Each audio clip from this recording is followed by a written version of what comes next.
नमस्कार दोस्तों, study today with Viplav YouTube channel में आप सभी का स्वागत है। दोस्तों आज हम क्लास 10th मैथ्स के एक्सरसाइज 5.2 के समांतर श्रेणी के क्वेश्चन नंबर 2 को सॉल्व करेंगे।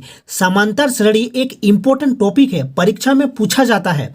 वीडियो को अंत तक देखिएगा, वीडियो को लाइक करिएगा। दोस्तों क्वेश्चन के साथ साथ बेसिक कॉन्सेप्ट को भी सीखेंगे, तो वीडियो को अंत तक देखिएगा और वीडियो को लाइक करिएगा। तो दोस्तों चलिए शुरू करते हैं क्लास 10th मैथ्स के एक्सरसाइज 5.2 के क्वेश्चन नंबर 2 को। दोस्तों सबसे पहले हम बेसिक कॉन्सेप्ट को सीखेंगे कि एपी क्या होता है। तो चलिए दोस्तों सीखते हैं एपी के बारे में। तो एपी का जो जनरल फॉर्म होता है, अर्थात एपी का जो व्यापक रूप होता है, दोस्तों याद रखिएगा।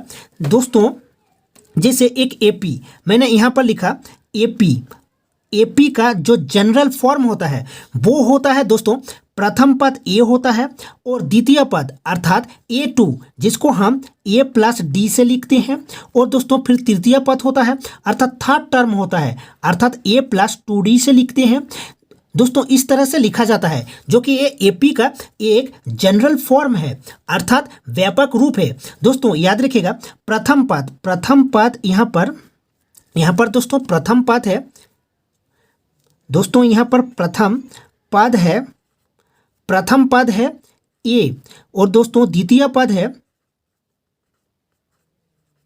दोस्तों द्वितीय पद को A2 से लिखा जाता है अर्थात द्वितीय पद है दोस्तों A+D,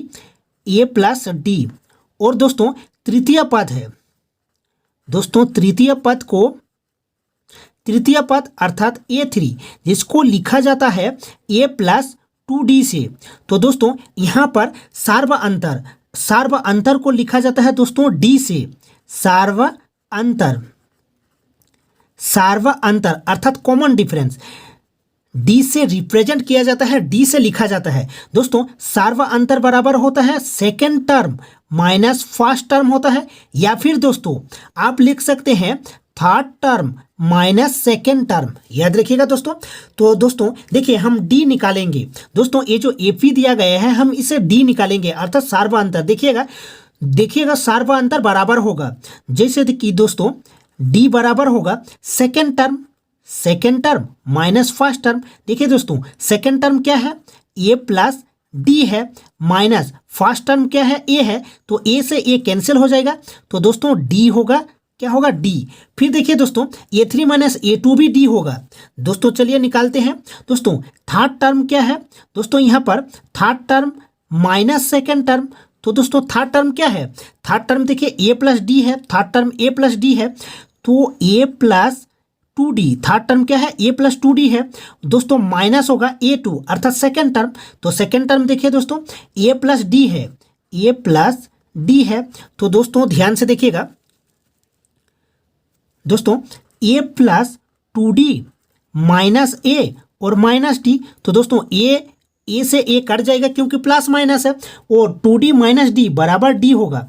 अर्थात दोस्तों जो सार्व अंतर यानी जो गैप है वो बराबर है। तो दोस्तों एपी का जैसे दोस्तों 2, 4, 6, 8 ये एपी में है, क्योंकि यहाँ पर सार्व अंतर अर्थात कॉमन डिफरेंस अर्थात गैप बराबर है। दोस्तों देखिए second term minus first term 2 है, third term minus second term 2 है, और दोस्तों देखिए fourth term minus third term 2 है अर्थात गैप बराबर है, अर्थात ये एपी में है। ये किस में है दोस्तों, एपी में है। याद रखिएगा।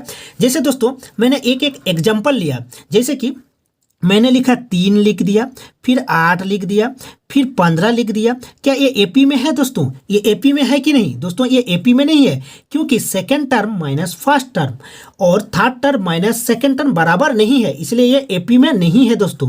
ठीक है दोस्तों, एपी में एक महत्वपूर्ण फॉर्मूला होता है, उस फॉर्मूला से सभी क्वेश्चन बनता है। दोस्तों याद रखिएगा।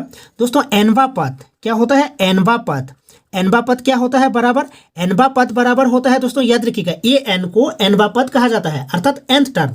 दोस्तों एनवा पद इसे कहा जाता है एनवा पद, या फिर nth टर्म कहा जाता है, nth टर्म। ठीक है। तो दोस्तों nth टर्म या फिर an बराबर क्या होता है दोस्तों, an बराबर होता है A+n-1 इंटू डी होता है। दोस्तों इसको याद रखिएगा, इस फॉर्मूला को nth टर्म बराबर या फिर ए एन बराबर A plus N minus one into D होता है। तो दोस्तों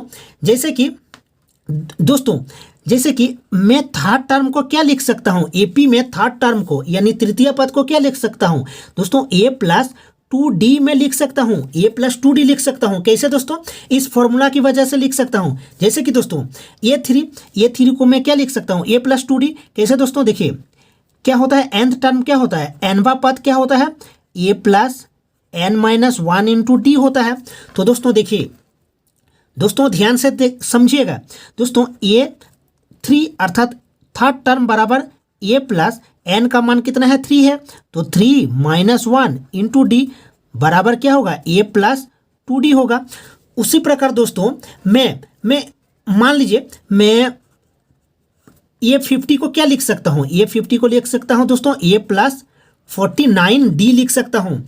उसी प्रकार दोस्तों मैं लिख सकता हूँ ए 30 को, तीसरा पद को मैं क्या लिख सकता हूँ, ए प्लस 29d में लिख सकता हूं।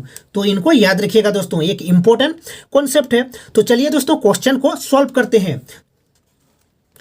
दोस्तों क्वेश्चन क्या है, निम्न में से सही उत्तर चुनिए तथा उसका औचित्य दीजिए। जैसे कि एक एपी दिया गया है, एपी 10 7 4 का तीसरा पद हमें निकालना है। तो क्वेश्चन नंबर 2 का ए को ध्यान से देखिएगा और ऑप्शन दिया गया है 97 77 माइनस 77 माइनस 87।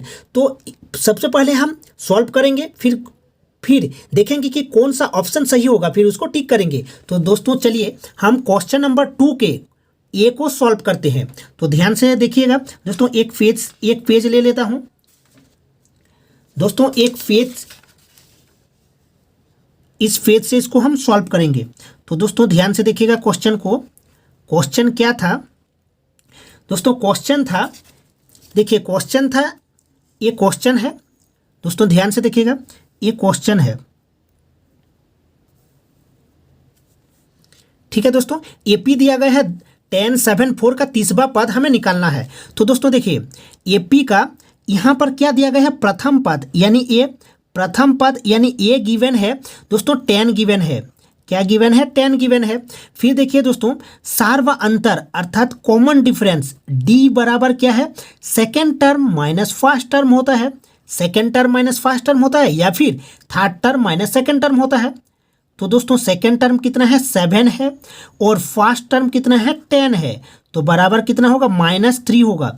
कॉमन डिफरेंस -3 है। तो तीसरा पद अर्थात पदों की संख्या गिवन है दोस्तों, तीसरा पद हमें निकालना है अर्थात पदों की संख्या, अर्थात n गिवन है दोस्तों, पदों की संख्या अर्थात n गिवन है दोस्तों, बराबर कितना है, 30 गिवन है। तो हमें क्या निकालना है, तीसरा पद निकालना है। तो दोस्तों तीसरा पद अर्थात ए एन बराबर क्या होता है, ए एन बराबर होता है A plus N minus one into D होता है। तो दोस्तों A plus N minus one into D होता है। तो हमें निकालना है तीसरा पद अर्थात ए 30 बराबर क्या होगा, ए प्लस होगा, ए प्लस 29 डी होगा। ए प्लस एन का मान कितना है, 30 है। तो 30 यहाँ पर रखेंगे, 30 माइनस वन इंटू डी का मान कितना है दोस्तों फिर मैं डी लिख देता हूँ दोस्तों, बराबर कितना होगा, ए प्लस 29 डी होगा अर्थात तीसरा पद क्या होगा, ए प्लस 29 डी होगा। दोस्तों तीसरा पद बराबर क्या होता है, ए प्लस 29 डी होता है। तो दोस्तों देखिए ए का मान कितना है, ए का मान अर्थात प्रथम पद का मान गिवन है 10 अर्थात 10 प्लस 29 इंटू डी का मान कितना है, -3 है। सार्वंतर कितना है, -3। तो ध्यान से देखिएगा दोस्तों, 10 माइनस होगा 29 गुना 3 कितना होगा, 3 9 27, 2 3 दूनी 6 और 2 87 अर्थात बराबर कितना होगा, माइनस दोस्तों होगा -77। इसका राइट आंसर होगा। हमें क्वेश्चन में देखिए इसका राइट आंसर कितना होगा, -77 होगा दोस्तों, -77 इसका राइट आंसर होगा। तो दोस्तों क्वेश्चन था, ध्यान से देखिएगा क्वेश्चन था दोस्तों, देखिए क्वेश्चन था क्या, निम्न में से सही उत्तर चुनिए तथा उसका औचित्य दीजिए। तो कितना आंसर निकला है दोस्तों, -77 इसका राइट आंसर है। तो हम ऑप्शन को देखेंगे कौन सा ऑप्शन में है, ऑप्शन नंबर 3 में है। तो ऑप्शन नंबर 3 हो जाएगा इसका राइट आंसर दोस्तों, ऑप्शन नंबर 3 हो जाएगा राइट आंसर। तो दोस्तों चलिए नेक्स्ट क्वेश्चन को देखते हैं। नेक्स्ट क्वेश्चन को देखिए, एपी दिया गया है -3 माइनस हाफ अर्थात -1/2 2 का 11वां पद। तो 11वां पद कौन सा होगा? तो दोस्तों चलिए हम सॉल्व करते हैं 11वां पद कौन सा होगा। दोस्तों यहाँ पर हम लिख लेते हैं क्वेश्चन को हम लिख लेते हैं, ध्यान से देखिएगा, क्वेश्चन को हम लिख लेते हैं। तो दोस्तों एक एपी दिया गया है, तो इसका प्रथम पद क्या है, हमें 11वां पद निकालना है। तो प्रथम पद क्या दिया गया है, ध्यान से देखिएगा दोस्तों, प्रथम पद अर्थात प्रथम पद ए होता है। तो प्रथम पद दोस्तों -3 गिवन है और सार्वा अंतर अर्थात डी होता है। सार्वा अंतर देखिए second term minus first term होता है, second term minus first term जो कि गिवन है। देखिए -1/2 ये क्या है, सेकेंड टर्म है, माइनस फर्स्ट टर्म -3 है। तो दोस्तों ध्यान से देखिएगा, -1/2 +3, तो इसको जब हम सॉल्व करेंगे तो क्या होगा दोस्तों, ध्यान से देखिएगा, -1 + 6/2 बराबर क्या होगा, 5/2 होगा। कॉमन डिफरेंस कितना होगा दोस्तों, सार्वांतर 5/2 होगा। तो दोस्तों हमें 11वां पद निकालना है। देखिए क्वेश्चन दिया गया है 11वां पद निकाल लीजिए। तो दोस्तों देखिए हम 11वां पद को निकालेंगे, तो ध्यान से समझिएगा दोस्तों। 11वां पद क्या होता है दोस्तों, 11वां पद होता है अर्थात दोस्तों सबसे पहले तो फॉर्मूला को लिख लीजिए, ए एन बराबर क्या होता है, a + n-1 × d, और यहाँ पर पदों की संख्या कितना दिया गया है, 11 दिया गया है। पदों की संख्या अर्थात n बराबर क्या है, 11 गिवन है। n बराबर दोस्तों 11 गिवन है क्योंकि क्वेश्चन में पूछा गया है, ध्यान से देखिएगा 11वां पद क्या होगा। तो दोस्तों n बराबर 11 दिया गया है अर्थात पदों की संख्या। तो दोस्तों a11 बराबर क्या होगा, a + 10d होगा।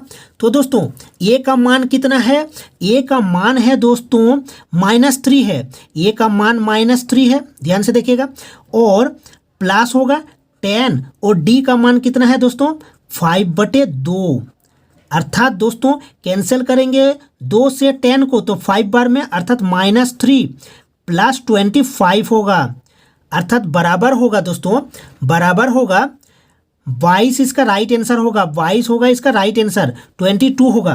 क्वेश्चन पूछा गया था दोस्तों, ध्यान से देखिएगा, एपी -3 हाफ 2 का 11वां पद कौन सा होगा ना, 22 होगा इसका राइट आंसर दोस्तों, 22 होगा राइट आंसर। दोस्तों वीडियो को लाइक करिएगा, मिलते हैं नेक्स्ट वीडियो में, थैंक यू।